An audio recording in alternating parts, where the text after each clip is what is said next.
sebagai konsultan untuk data, untuk penyesuaian produk yang kalau misalkan dari Indonesia itu memang ada inisiasi untuk penetrasi pasar Jepang. Baik, terima kasih. Begitu saja dari saya. Ya. Baik, terima kasih. Pak Edwin luar biasa. Sudah Maaf tadi mungkin waktunya. Alhamdulillah.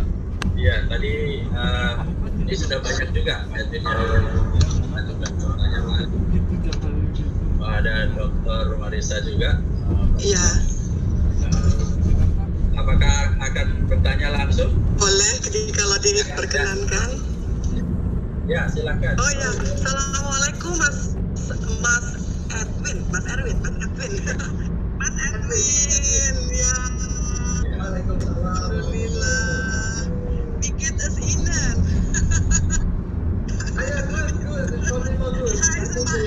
Hai sama Marisa.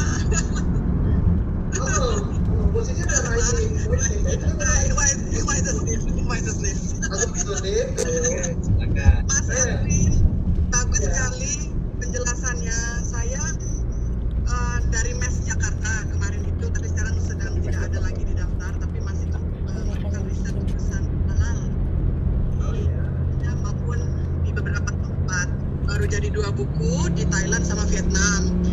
Nah, kemarin sebelum pandemik saya ke Belanda dan kemudian Jepang. Nah, Jepang lagi proses karena mau ada Olimpiade kan, ya Mbak Yosi namanya. Dan kemudian dia bolak-balik ke Leiden, dekat Leiden University di sana. Nah, kemudian masa planning menarik sekali tuh, bahwa dipingsankan dulu. Kalau di Belanda mereka itu kan punya menganggap kita orang Islam tuh nggak berperi kehewanan gitu loh. Jadi slaughtering dalam orang Islam itu dianggap menyiksa hewan.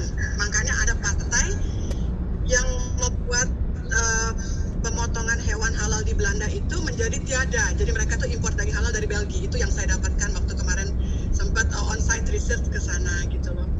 Nah, siapa yang melakukan anti terhadap pemotongan halal Islam dan Yahudi? Itulah orang-orang yang akhirnya dilala gitu ya, nih ya benar-benar jalan Allah masuk Islam gitu loh. Jadi sekjennya dari partai ultra kanan itu dan kemudian PR-nya gitu, 2 orang itu masuk Islam gitu ya, bisa dilihat. Iya betul gitu, dan termasuk juga Arnold gitu ya. Tapi mereka itu yang membuat penjagalan di Belanda jadi nggak ada hari ini gitu loh. Tapi akhirnya emang yang mesti melalui lewat seperti jalan itu ya. Nah, terus kemudian pertanyaannya, Mas Edwin ini pernah melihat pemotongan hewan di Jerman langsung nggak? Ya, ada memang. Kita punya, kalau melihat secara mata kepala sendiri belum. Tetapi kita di mungkin nanti ke depan. Di Frankfurt itu ada jaringan kita. Mungkin ada juga nih Joseph Dio ya, nama di Google ada, itu namanya Joseph Dio. Joseph Dio. Itu memang dia melakukan penjagalan secara halal. Gitu ya.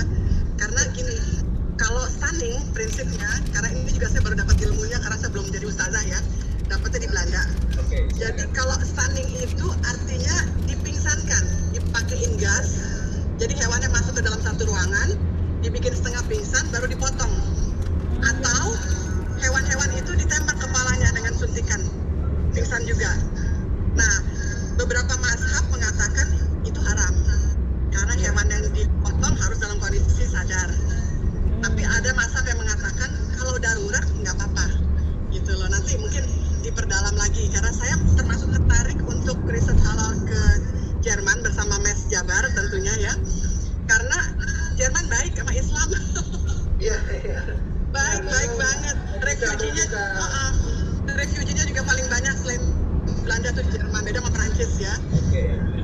Jadi pertanyaan berikutnya adalah, jika terkait dengan pemotongan yang terkait stunning dan kemudian masyarakat rintanya, mazhab apa yang mereka pakai? Karena kalau di Belanda, orang-orang Muslim di Belanda, termasuk Indonesia, mereka nggak mau, mereka ngambil dari dari Belgia lewat selatan Belanda. Itu sih yang menarik, Mas. Baik. Tapi selebihnya saya terima kasih banget ini buat informasi awal, dan mudah-mudahan dengan Mes Jabar tak ada rezekinya nanti bersama Mbak Lilis sama bapakku pergi ke Jerman. Insya Allah dia dan saya. Iya. Tinggalnya di kota apa, Mas Edwin? Heilbronn. Mumpung ada Mas Edwin nih, Mbak Ica. Iya, Ya, siap sama Mbak Lilis, kita tandem Di riset. Heilbronn. Danke schön. Oh gitu ya. Kein Problem. Ya, auf Wiedersehen. Assalamualaikum. ya. Waalaikumsalam. Tadi sudah dijawab sama Edwin ya, bahwa di sana Ya. lihat ikut juga. Ya, silakan. Barangkali ada Memang yang mau kalau bisa secara menambahkan. langsung belum lihat, ya mungkin kalau Ibu Marisa nanti kalau berkesempatan bisa melihat sama-sama, atau misalkan si network kita ini Yosef Halal itu bisa menjabarkan dengan mazhab apa, dengan metode seperti apa. Nah, tapi yang jelas saya sih memang belum secara jujur belum melihat langsung secara mata langsung, tapi dia melakukan penjagalan halal. Nah itulah yang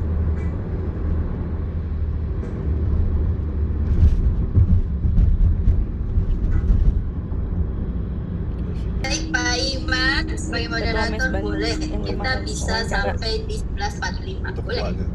Ketua Bandung. Oke, terima kasih. Nah, ini banyak sekali. Wawancara aku Nah, kemarin. barangkali saya badannya itu. silakan dulu yang hand slide ya. Raise hand. Ada Pak Aliman. Silakan Pak Aliman. Singkat dan padat.